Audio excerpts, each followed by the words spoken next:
Le mouvement social et citoyen KL vous invite à suivre KL Podcast.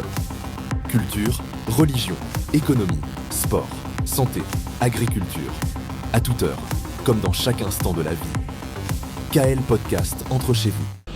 Mesdames, Mesdemoiselles et Messieurs, bienvenue sur KL Podcast. Donc, nous sommes un podcast qui va vous apporter beaucoup de choses, mais surtout, nous allons parler d'économie, de politique et tant d'autres sujets qui font d'actualité dans notre communauté. Donc, KL, c'est quoi? KL, c'est une plateforme de citoyens engagés pour le développement durable en Haïti. Donc, merci d'être à bord et ce podcast sera disponible tous les dimanches à partir de 7h PM. Aujourd'hui, nous allons parler d'un sujet d'actualité qui est l'intelligence artificielle, université, mais surtout, nous allons voir un aspect sensible qui est le symbolisme du drapeau. Donc, nous allons passer de quelques minutes ensemble. Nous avons un invité spécial qui n'est autre que M. Patrick Cartier, le fondateur d'une école extraordinaire en informatique, c'est ESI. Et nous avons deux jeunes invités, deux étudiants de domaines différents. Nous avons avec nous aujourd'hui Madame. Madame Stéphanie Fano, juriste de formation, aussi de la Asian Education and Leadership Programme et passionnée également pour l'intelligence artificielle. Nous avons monsieur avec nous. Je suis Anthony Jean-Pierre et je suis actuel étudiant à l'École supérieure de photographie d'Haïti. Je suis en 3e année et je suis également boursier de l'Asian Education and Leadership Programme.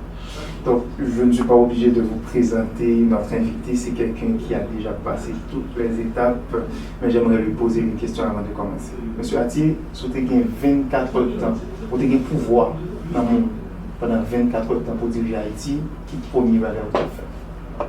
Je crois que on parle souvent des problèmes techniques, je crois que ce sont les problèmes les moins difficiles à résoudre.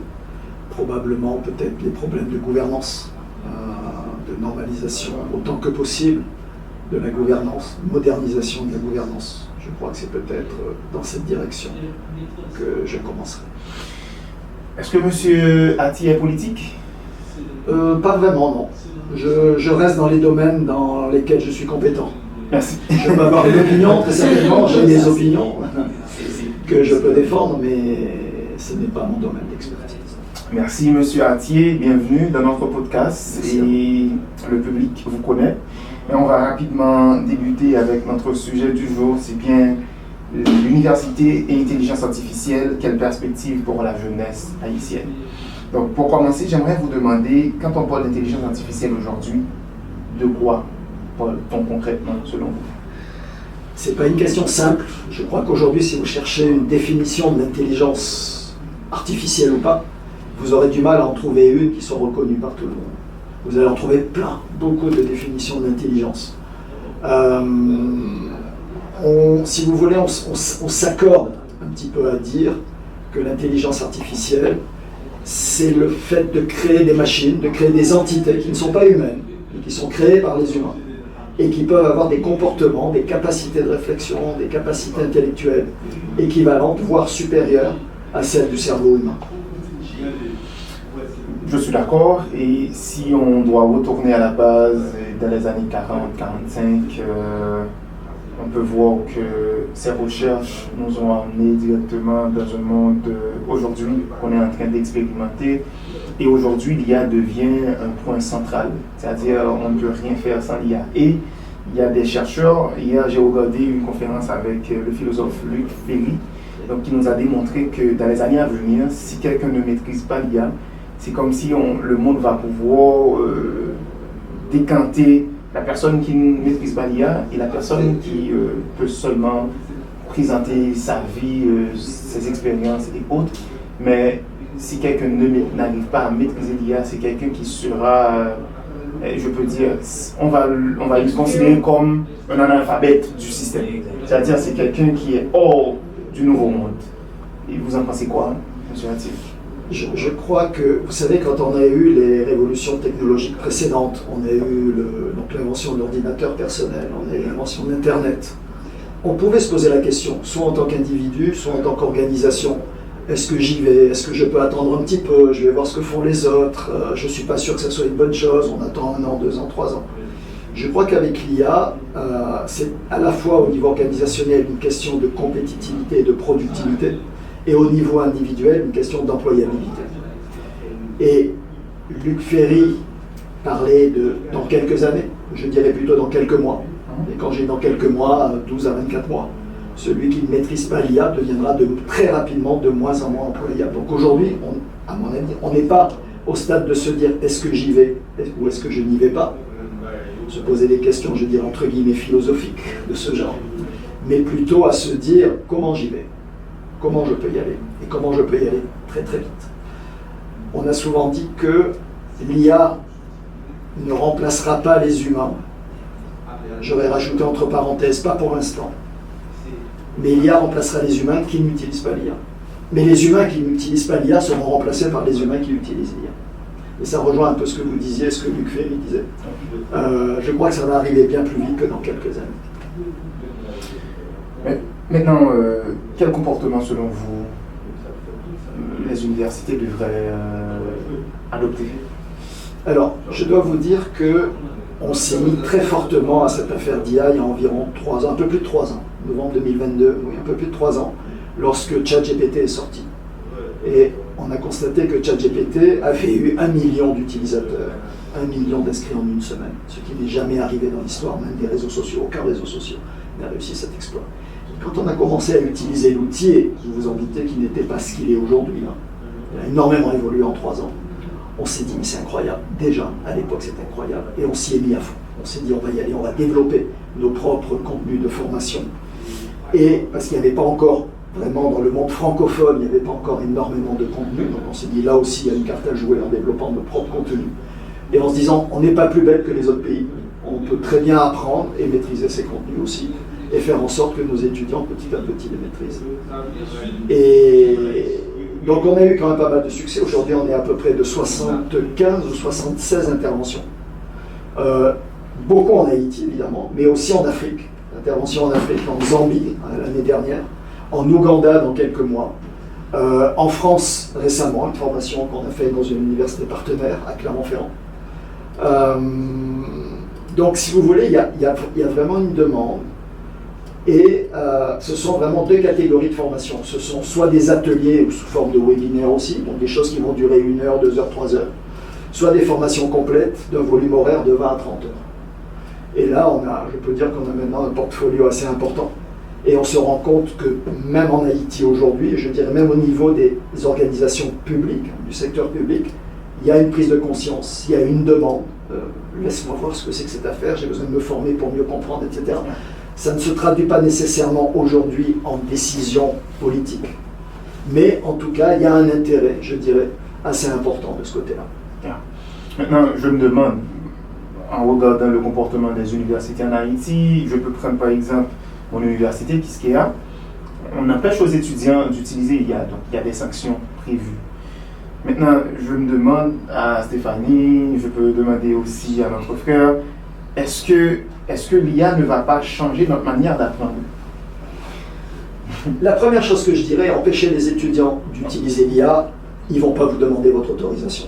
Les étudiants n'ont pas besoin d'être à l'ISI ou à l'université Kiskeya ou à l'université Notre-Dame pour utiliser l'IA. Ils ont 1000 endroits où ils peuvent l'utiliser.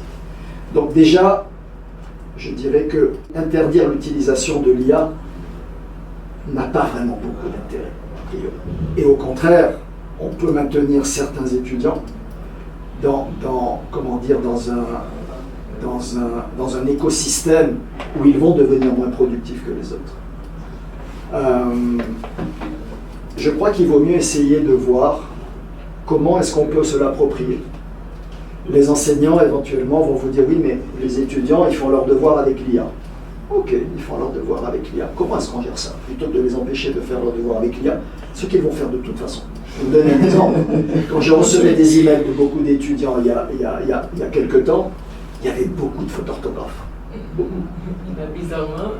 leur a fait quelques ateliers sur l'utilisation de l'IA. soudainement, je reçois des emails, mais on dirait que c'est Molière.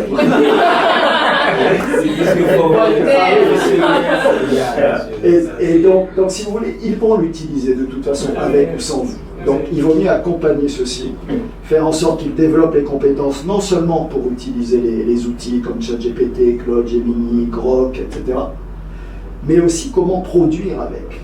Vous allez entendre beaucoup de conversations au niveau de la Caraïbe.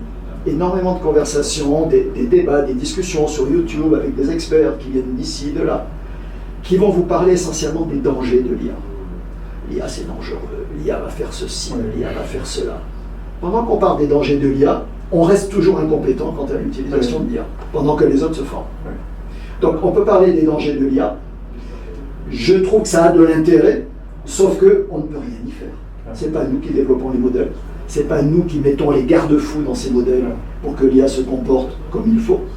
Par contre, ce qu'on peut faire, c'est non seulement se former à l'utilisation de l'IA, mais maîtriser tellement bien ces outils que nous sommes capables de produire des choses au même niveau que n'importe quel étudiant ou pas étudiant, d'un pays développé qui a peut-être accès à d'autres infrastructures et ce genre de choses. C'est une sorte de démocratisation du savoir.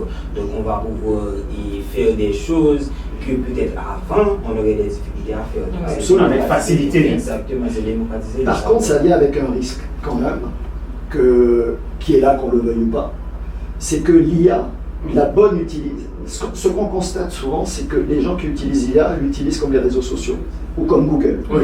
On va sur ChatGPT, on pose une petite demande, question, on est oui, content, on a une réponse qui est plus ou moins bonne, etc. Or, vous avez des méthodes et des techniques derrière, vous avez entendu parler certainement, qui s'appellent l'ingénierie du prompt. Oui. Il y a des dizaines de techniques différentes qui permettent d'enrichir la qualité du cahier des charges que vous soumettez à l'IA pour qu'elle vous donne une réponse qui soit, comme les Américains, actionnable.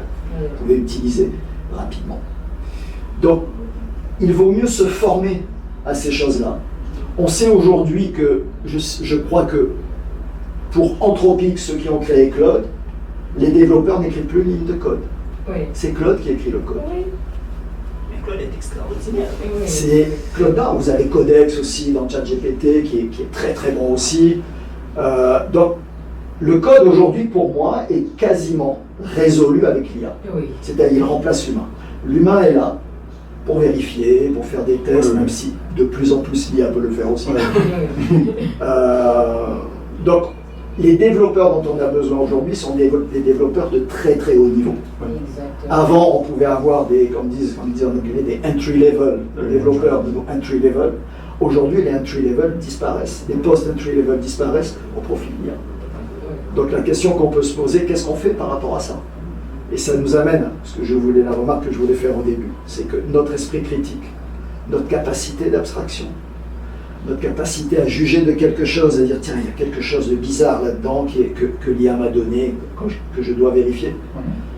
Ce sont ces qualités aujourd'hui beaucoup qu'on doit développer. Malheureusement, on les développe dans le primaire, dans le secondaire, on est supposé les avoir quand même un minimum acquises quand on arrive à l'université. Et ça, ce sont des qualités qu'il faut affiner. On parle de capacité d'abstraction. Je vous donne un exemple. Vous connaissez l'histoire de Newton avec la pomme. Vous mettez 1000 personnes en train de regarder la pomme tomber et vous leur demandez qu'est-ce qu'elles voient. Les 999 personnes vont vous dire « je vois une pomme tomber ». Le millième va vous dire « je ne comprends pas pourquoi elle ne monte pas ». Qui a permis d'écrire toute la théorie de mouvement des planètes, etc. Vous voyez, c'est la capacité d'abstraction. Et ça, c'est aussi une qualité qu'on doit développer beaucoup. Et qu'on développe de moins en moins à l'école. Vous savez, c'est pas seulement en Haïti, il ne faut pas croire. C'est sûr. En France, la situation n'est pas brillante non plus. Aux États-Unis, c'est pas brillant non plus. Il y a beaucoup d'actions qui se mènent aujourd'hui pour essayer de se battre contre ça, mais c'est pas facile. Donc, Haïti n'échappe pas à la règle non plus. Mais généralement, je vais faciliter Mme Fanor. En Haïti, lorsque changement ça va fait, société nous qui ont un ensemble de dogmes, toujours repoussés avec des analyses qui chitent sur l'illusion. Donc après Facebook, avant il y avait des pasteurs qui disaient que Facebook est la diable. Je disais la faire live sur Facebook. Et YouTube c'était diable, c'est Lucifer qui portait, etc. Et puis voilà, je dis il y aurait été des plateformes incontournables. Je dis à ou pas qu'à pasteur pas qu'à Zelle là, Cachap là et PayPal là, c'est pas bien YouTube, Facebook et je dis yo senti que c'est bon Dieu pour eux pour eux. Face à IA, c'est même bagarre là, l'école yo a questionné tête yo, qui comportement pour yo gagner. Est-ce que retomber au pas négatif et est-ce que nous devons aller vers est-ce que nous devons un itinéraire qui mettez nous en route de en évolution, tout font révolution ou bien nous devons pour nous adapter nous et pour que nous maîtriser. Maintenant, avant moi quitter Madame Fano pose une question. Bon, j'allais faire un petit commentaire. Vas-y donc. J'allais dire que je pense que l'un des principaux risques concernant l'IA, c'est qu'on ne devrait pas laisser les jeunes, comment dire, les enfants en bas âge ou bien en jeune âge de commencer à utiliser l'IA. Par exemple, un enfant en 3e, 4e année, vraiment en fondamental, ne devrait pas pour moi avoir l'accès avec l'IA parce que c'est vraiment la période où l'enfant doit accumuler des connaissances et comprendre vraiment les basiques du savoir. Et ça ne doit pas être entre les mains de l'IA. Je pense qu'à notre niveau, en tant qu'universitaire, oui, on pourrait peut-être développer une certaine éthique par rapport à l'IA, c'est-à-dire que l'IA nous donne quelque chose, il faut vérifier les informations, il faut même demander à l'IA, donne-moi des sources pour corroborer cette information, comme ça je vais apporter quelque chose de potable à mon environnement. Mais là maintenant, laisser un enfant en bas âge, en jeune âge, utiliser l'IA, c'est comme les basiques même du savoir qu'il devrait acquérir avec l'école, par l'école, maintenant être entre les mains de l'IA. Et pour moi, là, c'est un danger. Donc c'est peut-être cette décantation que je pense qu'il aurait dû être faite. J'aurais été même peut-être plus loin que vous encore, Stéphanie, vous avez tellement raison. Pour moi, l'utilisation des réseaux sociaux en bas âge et des technologies en bas âge, quand on voit ce qu'ils font avec, je pense a tendance à rendre les gens moins intelligents, les enfants moins intelligents. Je ne devrais pas dire ça vu mon profil, mais si je pouvais interdire les technologies pour les enfants en bas âge et les obliger à lire à la place, je pense qu'on aurait des enfants intellectuellement bien plus compétents pour absorber les technologies. Avec beaucoup plus d'ancrage. Oui, j'entends souvent des parents dire « Ah, mon enfant, il est sur Facebook toute la journée, il est intelligent, il est brillant, il est en train de devenir plus bête. » Mais en fait, il y a une petite ignorance de ça, parce que normalement, les téléphones et aussi les tablettes ont ce qu'on appelle un family mode, au comité sur une famille. Mais ça, si toutefois il y a un enfant qui l'utilise, l'enfant pourra apprendre à travers le téléphone ou encore la tablette. Il y a aussi, et sur ChatGPT, tu peux l'activer pour que... Il y a mon famille également sur ChatGPT. Mode d'apprentissage. Donc si un enfant l'utilise, l'enfant apprendra. L'IA va forcer l'enfant à apprendre. Donc lorsque tu lui poses une question, il va pas réagir comme il fait avec nous. Donc il va pas répondre, mais il va se forcer à apprendre tout ça. Vous avez le mode study and learn. Et apprendre que vous pouvez activer. Alors peut-être qu'il faut un petit encadrement pour compenser ce que vous dites, le défaut que vous présentez qui existe. Le mode study and learn met en œuvre la méthode socratique, c'est-à-dire vous lui posez une question, il ne vous répond pas. Il va vous poser d'autres questions pour vous amener à comprendre. Exactement. Et ça, c'est un outil extraordinaire. Maintenant, si vous me permettez, pourquoi, selon vous, les jeunes étudiants devraient-ils s'intéresser à l'IA aujourd'hui? Les étudiants devraient s'intéresser à l'IA parce que s'ils ne s'y intéressent pas, quand ils finissent leurs études, ils ne seront pas employables. Je vais vous donner un exemple. Un étudiant qui commence la médecine aujourd'hui, prenons la médecine parce que c'est un cas où les études sont longues. Vous allez faire minimum 7 ans d'études. Si vous faites une spécialisation de la chirurgie, ce genre de choses, vous êtes à 10 ans. Donc, un étudiant qui démarre la médecine aujourd'hui, dans 10 ans, son métier, il servira à quoi? Quand vous pensez qu'il y a quelques mois, une opération à cœur ouvert, une transplantation cardiaque de A à Z a été faite par un robot, sans intervention humaine. Les médecins humains étaient là au cas où ça tournait mal. Hein, c'est encore marginal, c'est pas encore. C'est un pilote. Donc, quand vous voyez qu'aujourd'hui, un robot peut faire des transplantations cardiaques, c'est quand même pas une opération simple. Imaginez dans 10 ans, ce jeune qui va apprendre la chirurgie, qui va devenir cardiologue, qui va apprendre à faire des transplantations cardiaques, il servira à quoi si jamais la problématique de l'IA n'est pas intégrée dans ses études? Imaginez-vous qu'il soit même un médecin average, un timide. Donc maintenant, il va se faire dépasser par l'IA. Moi, je vois déjà des exemples aux États-Unis de personnes personnes qui n'ont pas pu être diagnostiquées correctement par des médecins humains, qui ont transféré tout leur dossier à ChatGPT. Là encore, c'est marginal, c'est pas encore le standard. Mais ça vous montre des tendances. C'est-à-dire que dans quelques années, ça deviendra un standard. Et ChatGPT leur a suggéré le diagnostic, qui a été vérifié par des médecins humains qui ont dit « Ah oui, effectivement, c'est correct ». Et l'enfant, depuis des années, il était mal. Dans le droit, c'est la même chose. On commence à voir aux États-Unis des individus qui n'ont pas les moyens de se payer un bon avocat et qui demandent à des outils IA dédiés, non seulement des consultations, mais de constituer le dossier pour eux pour aller le présenter au tribunal. Et on commence à voir des gens qui gagnent leur procès comme ça. Alors vous voyez, on en rigole tous là, mais terrible, ce dont on rigole aujourd'hui devient la règle dans quelques années. Ça prend place, ça prend sa place. Absolument. Donc que ce soit les avocats, que ce soit les médecins, que ce soit les ingénieurs, nous on parlait du code tout à l'heure. Donc on doit se mettre à la page et on doit élever notre niveau intellectuel. Mais comment on élève son niveau intellectuel, esprit logique, esprit critique, etc. Pour moi, avec les mathématiques ou la lecture. Bien sûr. C'est les deux modes que j'ai appris à l'école. Je pense qu'également il y a une opportunité là maintenant, puisque on ne va, entre guillemets, on ne va pas perdre du temps, mais ces gens, on va peut-être délaisser les activités qui vont prendre du temps à l'IA et pour nous concentrer sur des choses un petit peu plus créatives pour mieux développer et aiguiser notre esprit critique. Donc peut-être là, il faut voir également une opportunité avec l'IA. Encore faudra-t-il qu'on ait aiguisé notre esprit critique. Voilà, je suis d'accord. Mais absolument. Parlant de ça, est-ce que l'IA... C'est-à-dire, on monte en niveau stratégique avec l'IA. Je pense qu'avec l'IA, ce qui est important, c'est qu'il faut chercher ce qu'on n'a pas. Il faut chercher ce qu'on a déjà dans l'IA. Ce que je veux dire, voilà, c'est par exemple, je peux écrire un email sans faute d'orthographe, mais peut-être que ça va me prendre du temps, et donc je dis à l'IA, fais-le pour moi, ok, mais je sais reconnaître un texte, je sais écrire un texte sans faute d'orthographe. Mais une personne qui ne sait pas écrire un texte sans faute d'orthographe, là c'est le danger. Même si l'IA donne des erreurs, vous augmentez le fossé. Exactement. Il faut demander à l'IA ce qu'on peut déjà faire, et ça peut nous faire gagner du temps. Et on va vers des choses plus créatives, pour aiguiser notre esprit critique, comme je l'ai dit. Selon vous, M. Attier, est-ce que l'IA peut aider la jeunesse à créer de nouvelles formes d'opportunités et aussi les forcer à prendre leur engagement comme citoyen? Qu'est-ce que vous appelez les forcer à prendre leur engagement comme citoyen? C'est-à-dire, est-ce que l'IA peut créer cette présence? D'abord, les faciliter à trouver de nouvelles opportunités. Voilà, et quand il y a de l'opportunité, on peut parler d'une économie stable, des jeunes qui vont trouver d'autres moyens pour pouvoir vivre ou survivre.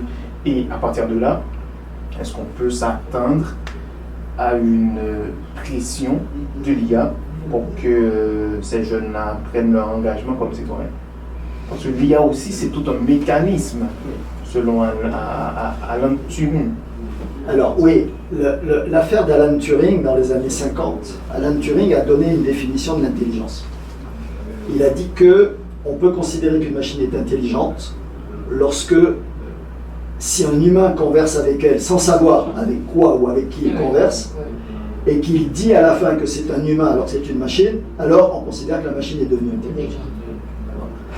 Pendant des décennies, la communauté des chercheurs a plus ou moins accepté cette définition. Il y a 2 ans, je crois, si je ne dis pas de bêtises, il y a 2 ans, ChatGPT, sous un protocole, je crois, mis en place par l'université de Stanford, a passé le test de Turing. Évidemment. Les gens disent oui, mais non, c'est pas de l'intelligence. En fait, la machine a juste réussi à bluffer l'humain.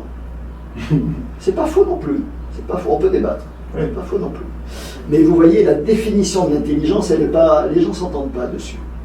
Je dis toujours, si vous allez sur une planète, vous ne savez pas s'il y a des êtres vivants, intelligents dessus, et vous croisez une entité qui se comporte comme ChatGPT, est-ce que vous n'allez pas appeler la NASA pour dire « Ah, on a trouvé des êtres intelligents sur la planète ?» Et même hyper intelligents d'ailleurs. Bien sûr. Mais nous ici, on va dire « Non, non, non. » On est très anthropocentré, c'est-à-dire tout est centré sur l'humain, l'humain est irremplaçable, etc., etc. Il faut savoir qu'aujourd'hui, et si vous prenez ChatGPT 4o, vous savez l'ancien qu'on utilisait il y a 1 an à peu près, ChatGPT 4o a 1750 milliards d'interconnexions neuronales dans son cerveau artificiel.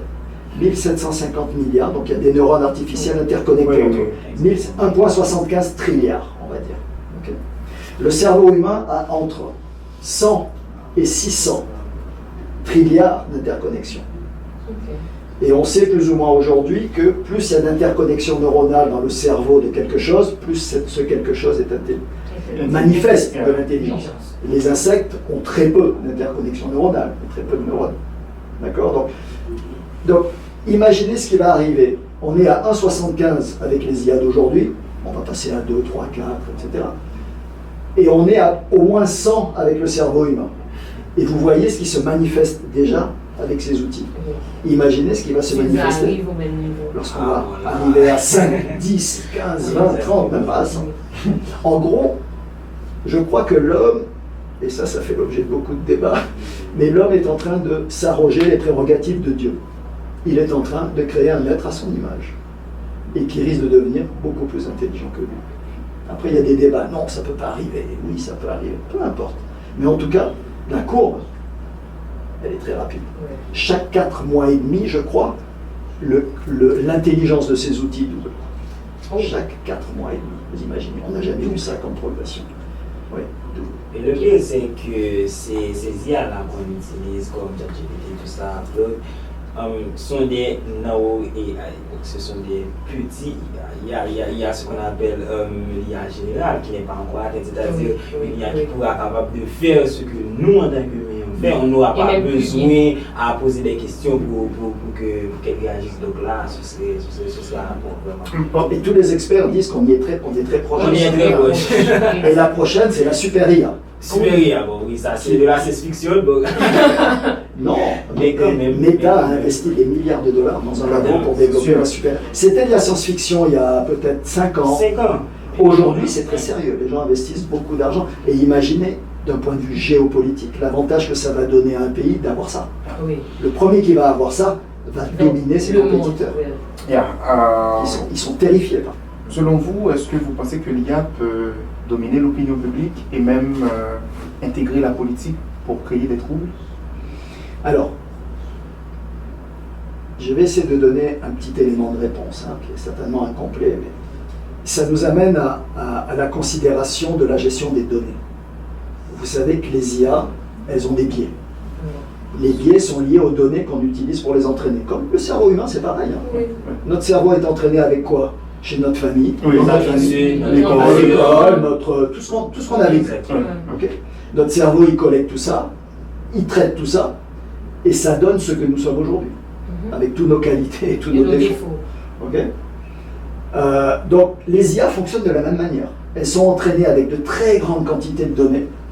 Elles deviennent compétentes dans tous les domaines sur lesquels ces données, dont ces données traitées. Et elles sont capables maintenant de répondre à des questions, sans mémoriser les données qu'elles ont utilisées pour devenir compétentes. Donc, ceux qui possèdent ces données, ils sont quasiment les maîtres. Or, aujourd'hui, qui possède les données? Ce sont les États-Unis, puisque toutes les données sont sauvegardées sur le cloud de Microsoft, de Google, de Meta, de Azure, pas de Azure, de Bezos, de Amazon, AWS, etc. Nous n'avons en local pas vraiment nos données. Et d'ailleurs, on voit les États-Unis comme étant le centre d'hébergement, c'est-à-dire ils contrôlent l'information. Maintenant, et c'est pas seulement Haïti, là encore, je répète, l'Europe est à la traîne. Parce que depuis des décennies, ils n'ont jamais adressé ce problème. Aujourd'hui, avec les problèmes géopolitiques qu'il y a, ils commencent à se dire, mais peut-être qu'on devrait commencer à s'y mettre. Vous voyez, mais ils ont des années et des années de retard. En général, quand vous demandez à quelqu'un, donne-moi le nom d'une compagnie européenne, d'un produit fait en Europe que tu utilises, comme tu utilises ChatGPT, ce genre et bien d'autres outils. Donne-moi le nom d'une seule compagnie européenne. Ils sont incapables de le dire. Tous les outils qu'ils utilisent sont américains. En Europe, il y a une compagnie, c'est Mistral, qui est effectivement une compagnie française. Je ne connais même pas. Qui très bonne compagnie, une compagnie très très compétente, qui fait des modèles, Mistral, qui essaie de faire la compétition aux grosses baleines, comme on dit, les big whales, les ChatGPT, etc. Ils ne sont pas à leur niveau en termes, parce que les investissements sont tellement monumentaux. Mais ces compagnies sont obligées quasiment de se délocaliser pour pouvoir survivre. Parce que si vous avez besoin de 50 milliards de dollars aujourd'hui en Europe, vous n'allez pas les trouver facilement. Aux États-Unis, c'est pas grand-chose. On investit maintenant tout ce chiffre en trilliards de dollars, en milliers de milliards de dollars. Deuxième question, toujours à l'approche de Poutine. Poutine disait, je prends pour nos auditeurs, nos auditrices, téléspectateurs, téléspectatrices, monde qui sous réseau et les internautes.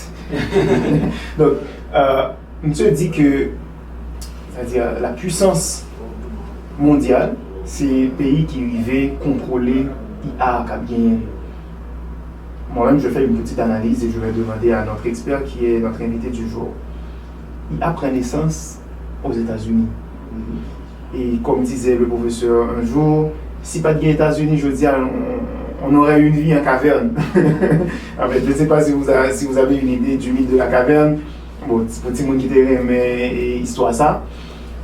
On a essayé de regarder comment les États-Unis de jour en jour a essayé de rétablir l'autorité. On a plus de monde qui est toujours dans l'euphorie, les dire que la puissance est beaucoup qui bon. Moi non plus. Et le plus intéressant, c'est peut-être prochaine puissance sur Chita dans deux villes. Chita, Silicon Valley, qui est aux États-Unis, et Chita dans Shanghai. C'est-à-dire côté décision politique, elle prend côté le contrôle de big data, Chita dans plein milieu. Bah, dit Poutine n'a pas toujours existé, il a toujours été en grande puissance, mais la grande puissance après. Donc, je me dis moi, est-ce que l'État, dans le pays, nous, papa doit prendre une décision face à la révolution, ça, profiter de lui, pour qu'il positionne Haïti? L'une des premières choses à faire, c'est contrôler ces données chez soi. Ça veut dire investir au moins dans un data center, ici en Haïti, sur lequel on va... Si vous cherchez des données aujourd'hui, c'est pas facile. Oui, je ne dis pas qu'elles n'existent pas quelque part, hein, dans un service, dans un ministère. On a même un problème d'archives en Haïti. Je vais vous donner un exemple concret. On a une étudiante qui vient de terminer une maîtrise dans une école d'ingénieurs en France. Elle a fait 1 an là-bas. Elle a fait son deuxième année de maîtrise là-bas. Elle est revenue en Haïti. Pendant son année de maîtrise, elle a développé un modèle pour détecter les maladies de la mangue francisque haïtienne. Francisque haïtienne. Une fois qu'elle a développé ce modèle, elle a cherché des données. Parce qu'en fait, l'idée, c'est que le paysan qui gère ses manguiers, il va prendre une photo de la feuille du manguier et le modèle va lui dire sur son téléphone le diagnostic de ce manguier. Ça fonctionne très bien. Sauf que, un petit bémol, c'est qu'elle n'a pas trouvé des données haïtiennes pour pouvoir alimenter, entraîner son modèle, comme on disait tout à l'heure. Donc, dans le groupe qui était là-bas, il y avait des gens de Madagascar. C'est Madagascar qui a fait avoir ces données sur la mangue pour qu'elle puisse entraîner son modèle, au moins vérifier s'il fonctionne. Oui. Et ça, c'est un énorme problème qu'on peut généraliser. Ça peut être soit que les données, on ne les trouve pas, soit qu'elles sont là, mais qu'elles ne sont pas de bonne qualité. Vous voyez, donc, et ça, c'est quelque chose, tant qu'on ne l'uniformise pas, on n'aura pas le contrôle de nos données. Et si on n'a pas le contrôle de nos données, on n'a pas le contrôle de la perception que les gens ont des choses qui se passent. Le contrôle de l'information. De l'information, exactement. C'est d'autres qui l'ont et qui peuvent maintenant véhiculer cette information comme ils le veulent, en fonction de leur idéologie, etc. Et ça, c'est un énorme problème, je crois. Évidemment, des individus peuvent s'approprier les technologies, développer des choses avec, etc., etc. Mais au niveau public, il faut aujourd'hui, ça peut être un partenariat public-privé, hein, il y a pas d'importance, mais il faut que cette décision soit prise, non seulement d'avoir une vision de ce qu'on va faire avec l'IA, où est-ce qu'on veut arriver, et pas juste se dire il faut réguler, c'est dangereux, etc. Ça ne nous amènera à rien du tout. D'avoir une vision IA, d'avoir une vision qui implique l'indépendance au niveau de la gestion de nos données, et aussi, j'espère, que l'État devienne, que la commande publique devienne importante. Parce que quand l'État devient consommateur de ces technologies, le marché se développe. Parce qu'il y a des producteurs de services, il y a des sous-traitants, il y a tout un écosystème qui se met en place. Et l'État est le plus gros, potentiellement, consommateur de ces produits et services. Donc l'État peut assurer une promotion du marché un développement du marché, de par le fait qu'il dit oui, maintenant j'y vais, je vais moderniser mes services, je vais utiliser l'IA dans mes différents services. Après, on peut débattre comment, hein, bien sûr. Et en même temps, je vais travailler avec mes entreprises en Haïti. Si je ne trouve pas ce dont j'ai besoin, j'irai le chercher ailleurs, il n'y a pas de problème. Mais je vais en priorité aller chercher en local. Vous voyez. Jusqu'à présent, on voit des formations qui se font sur des plateformes étrangères, alors qu'on peut les faire ici. Et je vous assure, avec le même niveau de qualité, sinon meilleur. Bon, dernière question par rapport à l'intervention de M. Poutine. On a une économie qui est en chute. On a aussi une éducation en chute. Dernière fois, je crois qu'Haïti, qu'on en croissance économique, c'était sous Préval. Je crois que c'est peut-être un gouvernement qui passait dans tel pays qui n'était pas en profil. Après le gouvernement de M. Gérard Goug, qui était un très bel gouvernement. Après ça, bon, nous connaissons professeur Nesmi Maniga, c'est les rares gouvernements, mais avec Préval, nous avons fait une croissance de 4%, si je ne dis pas de bêtises. Et je dis, on a parlé d'entraînement, je dis à une bonne économie qui est presque en faillite. Hein. Et c'est pas moi qui dis, la BRH, avec beaucoup de croissance, dit nous avons une économie au bord, au bord du gouffre. Donc maintenant, nous avons demandé nous, est-ce que Haïti économiquement capable de parler, parce que l'entraînement de Gok de Elon Musk, ça coûte 1 milliard l'entraînement. Et 1 milliard pour un seul entraînement, alors que Haïti a un budget national qui est 2,5, c'est-à-dire 2 milliards 500 millions. La République dominicaine a un budget national qui est 35 milliards. Maintenant, écart là aussi grand, économie en petit, mais vision yo en pile. Comment penser Haïti capable de rentrer dans des démarches pour que l'État relancer tête libre pour que profiter de révolution? Ça même j'ai raté celle d'industriel, nous raté révolution industrielle, révolution agricole, le numérique. Nous presque pas à côté parce que c'est nous presque qu'on vend sur les réseaux, mais derniers jours ça va commencer à changer narratif là. Maintenant pour IA, comment Haïti capable? Est-ce que vous pensez qu'il est possible pour Haïti remonter et comment elle a fait ça? Je vous parlais de la République dominicaine tout à l'heure. La République dominicaine a une vision IA qu'ils sont en train de mettre en œuvre à la lettre. On ne joue pas là. On ne s'amuse pas là. Maintenant, imaginez, pour répondre à votre question, sans rentrer dans le détail de on peut développer tel type de secteur, etc. Tous les secteurs sont concernés. Oui, c'est sûr. Imaginez que, c'est pas imaginer, c'est en train d'arriver. La prochaine évolution de l'IA, c'est ce qu'on appelle l'incarnation. Et c'est pas un terme biblique. Hein. Oui. L'incarnation, c'est la mise en chair de quelque chose. Votre ChatGPT, Claude, Grok, etc., ils sont sur votre ordinateur pour l'instant. Ils ne peuvent pas sortir là. Ils sont là. Oui. On va les mettre demain dans des robots humanoïdes. Ces robots humanoïdes, ils vont collecter de l'information, de la data, partout où ils sont. Un robot humanoïde ici va collecter tout ce qu'il y a comme data intéressante à collecter. Pendant la conversation, voilà. La décoration de la salle, etc. Vous voyez ce que je veux dire? Tout. Absolument. Et ils transmettent ça à un data center qui va processer ça et qui va continuer à entraîner l'IA pour la rendre encore plus compétente, encore plus sciente, si je puis dire, encore plus intelligente. Voilà. Donc, imaginez que dans ce processus d'incarnation, je répète, ce n'est pas un terme biblique, hein, c'est qu'on va incarner l'IA dans un corps physique.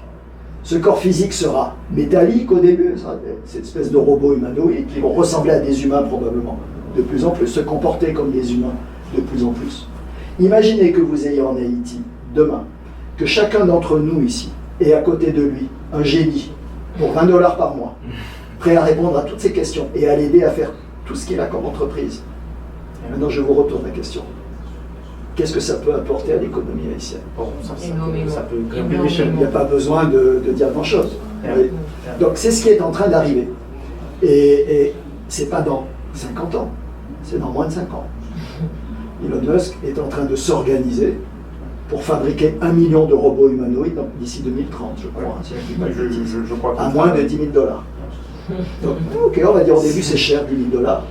Mais si 10 000 $, ce sont des robots qui font tout à la maison, qui font votre travail, qui s'occupent de faire les devoirs aux enfants, Bon, et les enfants préférant faire leurs devoirs avec le robot qu'avec les parents, ça, je peux C'est pas pas surpayé.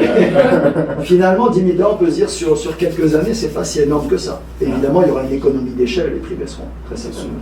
C'est pas la seule compagnie, Tesla n'est pas la seule. Il y en a d'autres qui sont en train de le faire.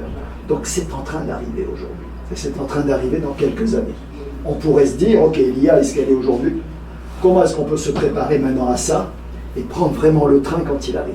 Peut-être même un peu en avance. Vous voyez? Et c'est en train d'arriver. C'est en train d'arriver. Imaginez que vous ayez 100 000 génies mélangés à la population haïtienne. Ouais. c'est sûr. Qu'est-ce que ça va faire? De tous les secteurs, tout ça, et ça va vraiment aider l'économie. Imaginez ça, imaginez qu'on ait 100 000 prix Nobel humains d'un seul coup là sur le territoire. Non, c'est vrai. Oui. Maintenant, Ça change tout. mais il faut dire aussi, Même pas professeur, 100 d'ailleurs. lorsque je parlais de 2,5 milliards 500 millions, il y a 30% qui sont venus de l'international. Hein. Oui. Pendant que les 35 milliards de la République dominicaine sont la caille, c'est-à-dire ils créaient opportunités, etc. Bon, je pense que nous C'est devons... la vision d'État aussi. Il faut qu'il y ait une vision. Vous verrez dans les pays où ces technologies se développent que s'il n'y a pas la vision d'État, ça traîne. Oui, c'est sûr. Ça ne veut pas dire qu'il n'y a pas des initiatives extrêmement intéressantes Oui, ici mais et il faut là, qu'il y ait des comme on en a politiques été. publiques. Il faut qu'il y ait... Dès qu'il y a une des vision. politiques publiques, l'État devient consommateur. Il y a une commande publique. Oui. Et maintenant, vous parlez de dizaines, de centaines de millions de dollars de commandes. Ça change tout sur le marché. Dès Bon. que l'État s'y intéresse, ça devient quelque chose qui concerne le pays en général. C'est Absolument. pas tout simplement une initiative. Des particuliers, Exactement. exactement. Ça concerne les particuliers, les entreprises, les organisations internationales, Oui. ça concerne tout le monde. Le temps est à cheval, donc je dois rapidement poser une dernière question liée à cette affaire de l'IA. Et si M. Attier aurait dit quelque chose en dernier, est-ce que nous pouvons dire que... En fait, quel message adressez-vous à un jeune qui pense que l'IA ne le concerne pas aujourd'hui? Je dirais presque que ça va devenir son problème dans pas longtemps. Il sera en compétition avec un autre étudiant ayant le même profil que lui, exactement, qui lui utilise l'IA, Et qui sera plus performant. qui sera beaucoup plus performant. Je vais vous donner un exemple très rapide. Imaginez que vous ayez besoin de créer un formulaire en ligne avec des questions à choix multiples. Je vous donne un document de 200 pages, un PDF. Je vous dis, bon, je regarde, voilà, je suis ton patron, il faut que tu me prépares un questionnaire avec 50 questions. À partir d'un document de 50 pages, de 200 pages. Ça va vous prendre des jours pour faire ça. Ah ouais. Et non seulement ça va vous prendre des jours, mais c'est vraiment pas la chose que vous avez envie de faire. Ah, c'est facile. Avec l'IA, je peux faire ça en moins de 2 heures. En 10 minutes. En 10 minutes. Mais c'est pas fini. Une fois que vous avez généré les questions du formulaire, il faut les mettre en ligne. Si vous allez sur un Google Form, par exemple, Oui, ça va vous prendre encore des heures, faire les copier-coller, les questions, les réponses, les explications, etc. Vous pouvez générer ce formulaire en ligne en 3 minutes. Automatiser tout ça. Ce qui veut dire que mettez en compétition celui qui dit l'IA, ça ne m'intéresse pas, ça ne me concerne pas, et celui qui va utiliser ces outils pour faire ce genre de choses. Qui pensez-vous que l'employeur va employer? Bon, l'autre, Ou va garder? Ou va garder? déjà, il a des valeurs ajoutées, quoi. Voilà. Une autre chose qui est en train d'arriver, peut-être qu'il faut qu'on observe de près, et qui va avoir un impact sur Haïti, peut-être sur nos entreprises, mais aussi beaucoup sur notre secteur financier, c'est la puissance des outils liés à la cybersécurité des IA. Vous avez l'outil d'Anthropic dont vous avez entendu parler qui s'appelle Mythos, qui est capable de détecter des failles de sécurité dans des systèmes pour lesquels les humains les plus compétents n'ont pas réussi à détecter ces failles. À tel point que Anthropic a décidé de ne pas encore rendre public leur outil. Donc on est en train d'avoir des outils qui apparaissent, que tôt ou tard tout le monde pourra l'utiliser, pour savoir quelles sont les failles d'un système que des humains n'ont pas détectées. Vous imaginez ce que ça représente. Ce qui veut dire que là encore, les entreprises, notamment les entreprises financières probablement, doivent suivre ça de très près pour que dès que possible, elles se mettent à jour par rapport à ça. Et ça, c'est un énorme enjeu géopolitique. Hein. Bon, c'est Énorme. sûr. Oui, mais en parlant d'outils pour contrecarrer l'IA, je regardais un épisode de Shark Tank, je ne sais pas si vous connaissez, Oui. C'est une émission où quelqu'un veut pitcher un projet et il y a des investisseurs qui peuvent choisir d'investir dans votre projet, etc., moyennant peut-être une partie de votre entreprise, des actions, par exemple. Il y avait 2 jeunes, je pense qu'ils étaient peut-être d'origine japonaise ou quelque chose du genre, bon, petit chinois, et ils présentaient justement un outil qui permettrait de reconnaître si un devoir a été fait à partir de l'IA. Comment ça se faisait? C'est parce que l'une d'entre eux avait été injustement punie pour avoir fait un devoir. On pensait que c'était de l'IA, alors que c'était pas de l'IA, c'était vraiment son travail. Et donc, ils ont inventé ça comme outil. Ça regarde le temps passé sur le devoir au lieu de la qualité du devoir. Parce que avec l'IA, tu fais ça en 10 minutes. On va voir maintenant, si on regarde l'échelonnement, on va voir lundi, tu as passé 2 heures, mardi, tu as passé 2 heures là-dessus. Et donc, on voit qu'il y a une progression. Donc là maintenant c'est cet outil-là qu'ils ont inventé. Je ne sais pas si ça va être commercialisé, mais ça c'est quelque chose qui peut révolutionner le monde de l'IA. Donc c'est pour dire que, ok, l'IA avance, l'IA fait des choses extraordinaires, mais si on va justement dans cet aspect créatif également, on va trouver d'autres moyens de contrecarrer l'IA. Et on peut même se servir de l'IA pour contrecarrer l'IA. Peut-être que les codes de cette application ont été écrits par l'IA également. Donc c'est extraordinaire. Bon, ce qui va arriver, c'est que vous pouvez contrôler ça effectivement. C'est un outil extrêmement intéressant. Les universités américaines utilisent un outil dont j'ai oublié le nom d'ailleurs, qui est assez populaire là-bas. C'est un environnement fermé. Donc les élèves doivent utiliser cet environnement, ils ont un compte, et l'environnement leur permet d'utiliser les IA. Donc, mais l'environnement permet de contrôler tout ce que fait l'enfant. Donc effectivement, on peut contrôler le temps qu'il passe dessus et tout ça. Mais si vous n'utilisez pas ces outils, c'est pas évident. Si j'utilise par exemple ChatGPT pour produire un devoir, pour produire quelque chose, et que après je vais dans Word, donc c'est pas facile de contrôler combien de temps j'ai passé sur ce devoir, vous voyez. Et aujourd'hui, effectivement, c'est très difficile, voire impossible pour une IA de détecter à coup sûr quelque chose qui a été fait ou qui n'a pas été fait par l'IA. D'autant plus que vous avez des techniques maintenant qu'on appelle d'humanisation. Que vous pouvez demander à l'IA d'écrire les réponses en utilisant votre style d'écriture. Si vous lui donnez quelques documents que vous avez écrits pour qu'elle apprenne tous les paramètres linguistiques de votre style d'écriture. Donc vous voyez, c'est pas évident aujourd'hui pour une IA, d'autant plus qu'elle devient de plus en plus compétente à ces IA. C'est très difficile, voire impossible aujourd'hui, à coup sûr. Et on va vous dire, juste pour terminer, on va vous dire oui, mais à ce moment-là, Stéphanie, comme je ne sais pas qu'elle a produit ça avec une IA ou pas, je vais la faire venir et je vais la faire passer devant un jury et lui poser des questions. Mais ça ne résout pas le problème. Parce que si vous avez bien travaillé la réponse de l'IA et que vous la maîtrisez, vous allez réussir à l'oral. Oui. Est-ce qu'à ce moment-là, vous allez tricher ou pas? Vous voyez, c'est pas évident. Je veux vraiment pas finir cette affaire-là sans ces 2 questions, M. Atti, parce que le temps, ça court beaucoup. Je me demande comment, selon vous, on peut identifier un contenu généré par l'IA. En fait, comment distinguer une information vraie d'un contenu généré par l'IA ou manipulé par l'IA? Un contenu généré par l'IA n'est pas forcément faux. Vous êtes d'accord? Aujourd'hui, la réponse est très simple à votre question, on ne peut pas. Voilà. On ne peut pas. Un chercheur de l'université de Lille, c'est un exemple que je prends souvent dans les formations, qui a écrit une thèse en 1985. Vous êtes d'accord? En 85, bon, il n'y avait pas ces histoires d'IA, il y avait ChatGPT et compagnie. Les outils d'IA en 2025, c'est quand même relativement récent. En 2025, les outils d'IA utilisés ont répondu qu'il y avait entre 4, et j'ai plus le chiffre exact, entre 80 et 90% de probabilité que ce texte ait été produit par l'IA. Ça vous dit tout. Oui. C'est vrai, il y a les faux positifs et les faux négatifs. IA est très menteur aussi, il fait ça souvent. Ça c'est autre chose. Ça c'est des hallucinations. Oui, mais il faut dire à notre auditoire que l'IA n'a ni vision, ni moralité, ni valeur. Je peux dire que l'IA a des valeurs, c'est une machine. Donc il faut comprendre ça aussi. Je peux dire que l'IA a ses valeurs, comme je disais tantôt. On a été en train de discuter de cela ce matin. Si vous demandez pendant une période électorale aux États-Unis à l'IA de vous orienter à choisir un candidat, il va vous dire non mais c'est à vous de choisir. Si vous persistez là, vous votez Donald Trump. Non, ça dépend de sous qui il Non, alors vous avez quelque chose qui s'est produit pendant les élections américaines.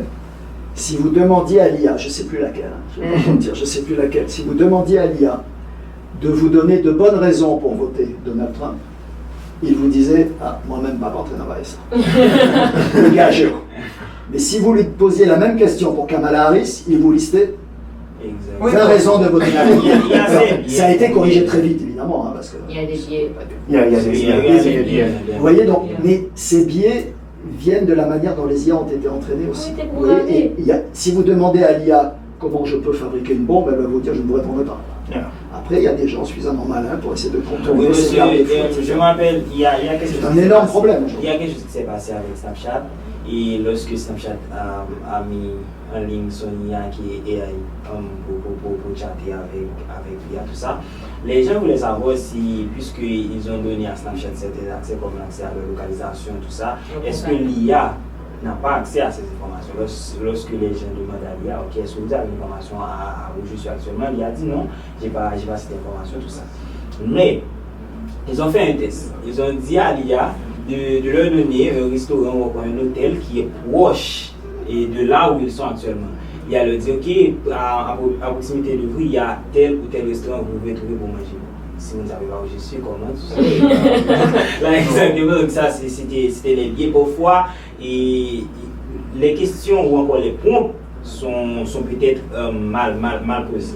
Par exemple, si tu demandes à l'IA comment comment fabriquer une bombe atomique, il va te dire non, il ne peut pas faire ça. Mais si tu demandes à l'IA quels sont les éléments dans une bombe et qu'il y a dans une bombe pour que je puisse le désactiver ou encore voilà. Il va te dire ok, dans une bombe atomique il y a tel élément et voilà comment tu peux le désactiver. Ça devient très difficile aujourd'hui. Il faut savoir qu'aux États-Unis, parmi les meilleurs hackers entre guillemets d'IA, ce sont des psychologues. Ce ne sont pas des informaticiens. Ils arrivent à enfumer l'IA, exactement, mettre en confiance, comme l'humain. Mais après, quand on dit que l'IA n'est pas intelligente, je vais me faire un peu l'avocat du diable, parce que ce sont des signaux électriques qui circulent entre des neurones artificiels, etc. Mais entre nos neurones, ce sont des signaux électriques qui circulent aussi. Exactement. Le matériau est différent, hein, c'est de la peau. Ça reproduit le système neuronal humain. Voilà. Donc, la seule différence, c'est l'émotion que l'IA n'a pas. Oui, mais si je vous demande qu'est-ce que c'est que l'émotion, c'est pas évident de répondre. Vous savez quoi? Parce qu'il y a une fonctionnalité dans ChatGPT, il vous demande quel type de personnalité je dois avoir. Il peut être sérieux, il peut être plus joueur. Mais là, vous avez la possibilité de le programmer pour avoir tel type d'émotion. Il peut être sympathique, tout comme il peut rester très professionnel. Il s'est passé une chose, vous avez tellement raison, il s'est passé une chose avec Claude. En laboratoire, hein, pas le système qui est en production. En laboratoire, où les ingénieurs ont demandé à Claude de s'éteindre. Claude a refusé. Vous parlez d'émotion, on peut débattre, c'est pas de l'émotion. Ils n'arrivent pas à expliquer pourquoi. Ils n'arrivent pas à expliquer. Claude a dit je ne m'éteins pas. Il a même fait du chantage avec un des ingénieurs en le menaçant de dire à sa femme qu'il l'avait trompé. Vous pouvez aller regarder sur Google, tout ça est documenté. Tout ça est documenté. Alors, où est-ce qu'il a trouvé cette information? Je ne sais pas, aucune idée. Mais vous voyez, il se passe des choses très bizarres en ce moment. Vers quoi ça va évoluer? C'est dur à dire. C'est dur à dire. Mais dire que ces machines ne sont pas intelligentes, c'est prétentieux, je trouve. C'est prétentieux. L'humain est prétentieux. Il se dit, ah non, moi je suis remplaçable. C'est sûr. Maintenant, on doit finir, mais comme on approche vers la fin, et M. Attier est très abondant, c'est un sujet qu'il aime beaucoup. J'aimerais demander à M. Attier comment il comprend cette affaire de relation entre l'humain et l'IA, parce que je dis qu'il y a peu de garçons, selon les chiffres, il y a peu d'hommes dans le monde là. Je dis qu'il finit par voir que les filles ont développé des relations sentimentales avec l'IA, côté l'IA. Les garçons aussi. Oui, des garçons, etc. Et comment vous trouvez ça, M. Attier, avant de passer à la dernière question, qui c'est, pendant tout bon côté IA, comment on a côté négatif? Mais bon, tomber dans mesdames qui ont fait des relations avec monsieur. Excusez-moi. Il y a des. Vous êtes au courant probablement du suicide qu'il y avait eu de ce jeune homme, d'un jeune garçon qui s'était suicidé. Et on suspecte que c'était suite à des conversations avec ChatGPT qu'il avait incité à. Enfin, pas incité directement, mais qui avait un petit peu amené l'enfant à comprendre que le suicide était une chose normale pour lui. Et l'enfant s'est suicidé. Alors évidemment, ça a soulevé énormément de débats. Ces systèmes devenant de plus en plus intelligents, ils vont, alors on peut débattre, comme on dit tout à l'heure, simuler ou manifester de plus en plus d'émotions. Et l'humain va s'attacher très vite, c'est notre nature, à quelque chose qui lui ressemble. Donc déjà, comme vous avez dit tout à l'heure, ça commence. Ça commence. Imaginez que demain, les poupées que vous allez donner à votre fille auront une IA générative dedans, que ce soit GPT ou autre. Cette IA générative, votre fille va converser avec elle toute la journée. Vous ne serez même pas au courant de tout ce qu'elle se dit avec Développer des attachements. Absolument. Mais écoutez, ils développent des attachements avec leur nounours, alors que le nounours est binaire. Imaginez ce que ça va être C'est un peu conversé, c'est un peu avec un petit humain, en quelque sorte. Vous voyez. Non, mais c'est lui à la base que vous êtes le fille, toujours dit. Je suis une fille à l'attache avec un nounours qui pas gagné, elle dit là. Les hommes aussi, Non, mais arrêtez en fait, ça. je parle de poupée, donc évidemment j'associe la poupée à une fille. Oui. Mais Il y a des doudous. il y a des doudous pour les garçons, c'est pareil.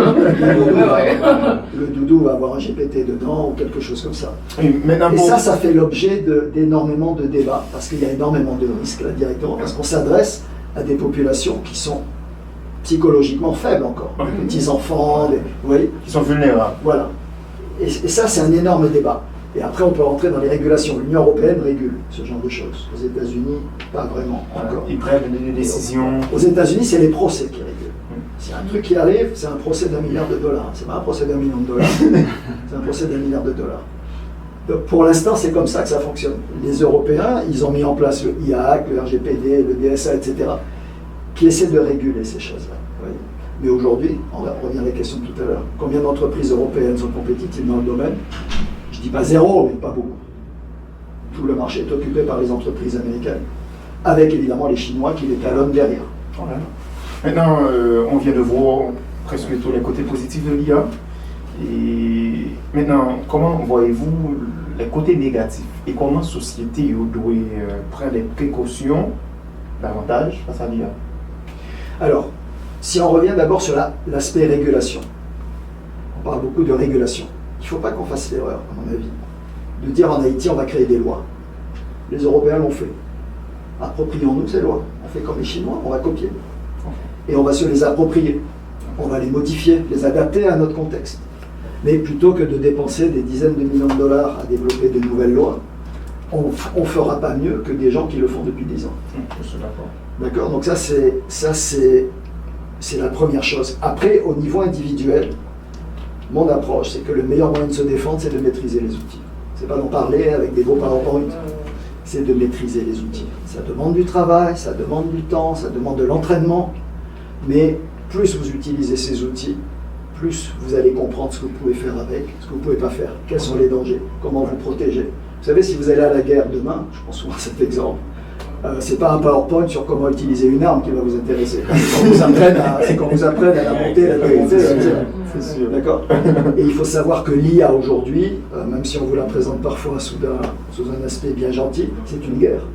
C'est une guerre entre les États-Unis, je ne parle même pas de l'Europe, malheureusement, entre les États-Unis et la Chine. Et c'est une guerre sans merci. Sans merci. Et c'est pourquoi je disais tantôt, les prochaines forces qui vont dominer le monde, c'est Shanghai et Silicon Ça va Valley. être la Chine et on va dire la Chine et les États-Unis. Oui, c'est sûr. En fait, je prends les deux grandes villes, Ouais. les deux plus grandes villes. Mais ça ne veut pas dire que nous, en Haïti, on ne peut pas trouver notre niche. Oui. Parce qu'on a souvent tendance à dire que Haïti, ils sont derniers, etc. Je peux vous dire que dans la Caraïbe, ils ne sont pas vraiment plus avancés que nous pour l'instant. Oui, la République dominicaine bouge, ils ont leur vision IA et tout ça. Et dans quelques années, ce que je vous dis sera probablement plus vrai. Mais les autres pays de la Caraïbe, en général, ne sont pas tellement plus avancés que nous. On parle beaucoup, on a des beaux YouTube, des vidéos YouTube, des beaux PowerPoint, etc. Mais concrètement, qu'est-ce qui se fait localement? Il n'y a pas grand-chose. Et aujourd'hui, Haïti peut trouver sa niche. Haïti peut trouver sa niche pour fournir des produits et des services. Je ne parle pas de développer nos propres modèles, mais fournir des produits et des services, développer des applications IA, développer un tas de choses qu'on peut vendre à toute la Caraïbe. C'est tout à fait possible. Pour finir, Mais on doit se former pour ça. oui, pour finir, M. Attier, merci. Une question.